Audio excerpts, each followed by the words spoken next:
What is going on, you guys? Anthony here, bringing you another video, and I'm super excited to announce that the Camaro is officially back. And as you saw from that clip we just showed, she chops her ass off. Now, I've definitely been enjoying the car since I got it back. I've been driving it to work the past few days, and I did have to drive it through the rain the other day, and it got a little dirty, as you can kind of see here on the spoiler. We got some dirt.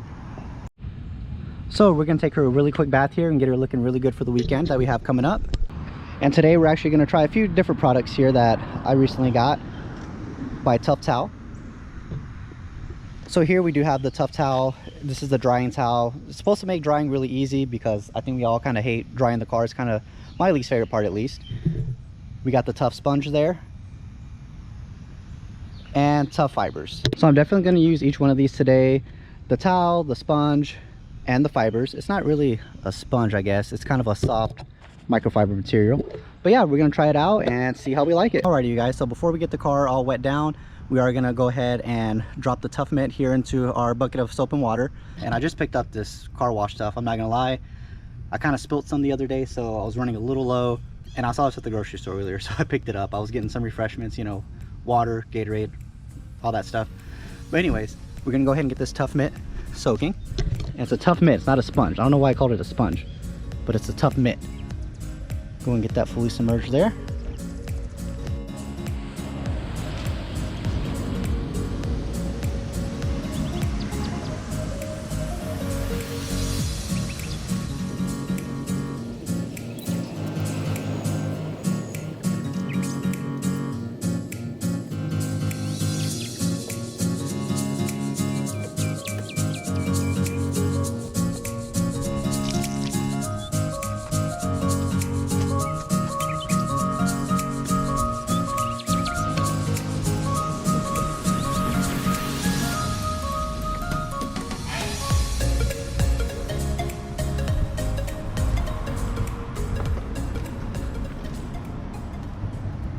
So she is all washed up now, and my honest review on the Tough Mitt is pretty solid. I'm not gonna lie, it's pretty good.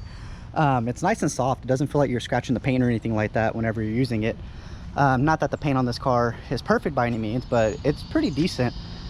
And my spoiler, my SS spoiler here, the paint on that is probably maybe a year old, maybe less than a year old, but it's newer paint, so we don't want to scratch that at all. And I think the Tough Mitt's pretty good about that. It's nice and soft, doesn't feel like you're scratching anything, and I'd say pretty solid 10 out of 10, man. So this is the part I'm looking forward to the most, because I hate drying the car. Every time that I got to do it, it's kind of a hassle, but you know, got the Tough Towel here, so we're gonna go ahead and see what this thing's all about.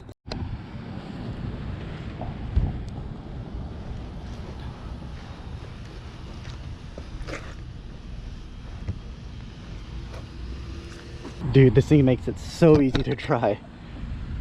Zero effort at all. I just ran over it one time here on the hood. Still got a little bit right there. Boom, gone. Not gonna lie, this thing's pretty badass. I dig it. And boom, just like that, she's all dry. I don't think I've ever been able to dry a car this fast. It's pretty cool, man.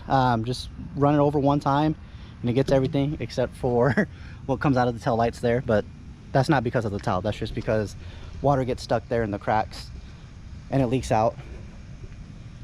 Still have to do the wheels, obviously. Haven't dried those yet because they're not clean yet. But yeah, overall, I would say 10 out of 10 on the Tough Towel as well. Get you one. And just a heads up, Tough Towel does not sponsor me by any means. It's just something I've been seeing for a while, and I wanted to give it a try myself, and I'm extremely happy with it. So, you know, I got to give them a shout out for that. Since we got the car all washed up, I think we do need to go ahead and address this dashboard here. This is obviously the original dash, and it's pretty cracked. And as you guys know from the last video, we do have a brand new one in the box. So let's go ahead and get that new one slapped on. The old dashboard is out. Kind of made a mess on the rest of the dash here because it came out in about 1,000,000 pieces. But thankfully the main dash itself on this car is in perfect shape, no cracks or anything like that, which I'm pretty grateful for. So let's get this cleaned up a little bit, and then we'll go ahead and get the new dash put in. And here we have the new dash compared to the old one. Hopefully this thing fits good. I know the OEM dashboards, or dash pads rather, for these cars are pretty much about 600 bucks, if not more, if you find them uncracked. So I got this one off Amazon for about 200 or 250, I think it was something around there. So we're gonna see if it fits good. If it fits good, then hey, we came out okay because paid less than half price than OEM. So it took a little bit longer than expected, but the new dash is in. And I think for an Amazon dashboard that cost me only $250, it fits pretty damn good. No more cracked dash. I'm really happy about that. It's been bothering me for a while, and other than that, the rest of the interior is pretty good.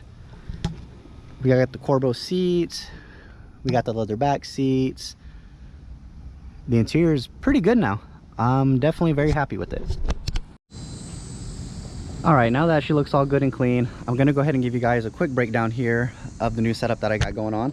So as far as the block goes, this is an aluminum block 6-liter LS2. And as far as modifications, starting with the exhaust, I do have the Speed Engineering 1 7/8 inch long tube headers, and that does go into a true dual setup over the axle, 3-inch X pipe there. Now I did have a different exhaust setup at first. I did have the true dual 3-inch dumps, but they said just a little bit too low, and I didn't want to be scraping on everything, so I went ahead and just went with the kit that goes all the way out the back.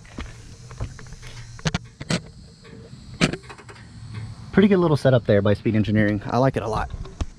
I also went ahead and got some Texas Speed heads put on it. These are the LS6 stage 2.5 heads from Texas Speed, along with a fast 90mm intake there, and that is a ported intake manifold as well. And as far as the cam goes, this is a BTR stage 3 cam, which the specs on that is, I believe it's a 231 244 with a 631 615 lift on a 112 LSA. It's a pretty rowdy little cam. I like it. It's pretty choppy, and that's one thing I did want for this car, is for it to chop really hard and for it to make some good power. So I went ahead and went with a little bit bigger cam. Currently the car does have 410 gears in the rear end. That was actually done by the previous owner before I got it, and she doesn't hook at all. So we're definitely going to go ahead and probably get that replaced pretty soon, just because with the 410s, it was fun when it was just a bolt-on car. It made it accelerate pretty good, but we're not getting any traction. So we're going to go ahead and probably go to the stock 342s or maybe 373s at the very most.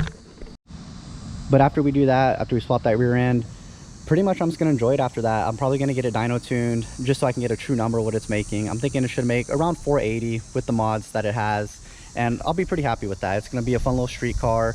Nothing too crazy, but enough to hold its own on the street and have some fun. I'm super happy with the new build. It's taken a while to get everything together for this. About a 2-year process, lots of overtime at work, and it's all worth it though, man. I'm super happy with it, and it's going to be a fun little car. That's going to be it for today's video, guys. Go ahead and drop a comment, drop a like, and we will see you guys next time.